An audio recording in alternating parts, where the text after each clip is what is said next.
So now what I'll be doing is I'll be doing what is called the pivot shift test. The pivot shift test is also a test to help rule in an ACL injury and test the ACL integrity as well as its ability. So how we do the pivot shift test, what you're going to be doing is you're going to be taking your patient's leg, you're going to be grasping the lateral side of their knee with one hand as long as around their medial malleolus. And what you'll be doing is you're bringing their leg into slight abduction, and then you'll be putting their tibia into slight internal rotation.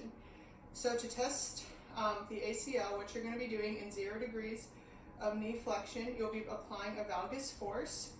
And once that valgus force is applied, you're going to maintain that force as you bring the knee from 0 degrees into 30 degrees of knee flexion and back down a few times.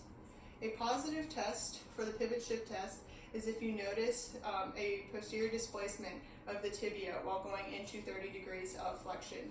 This happens because where the IT band attaches along with gravity, if you have damage to the ACL, you no longer have that stability, so that your tibia is going to posterior displace.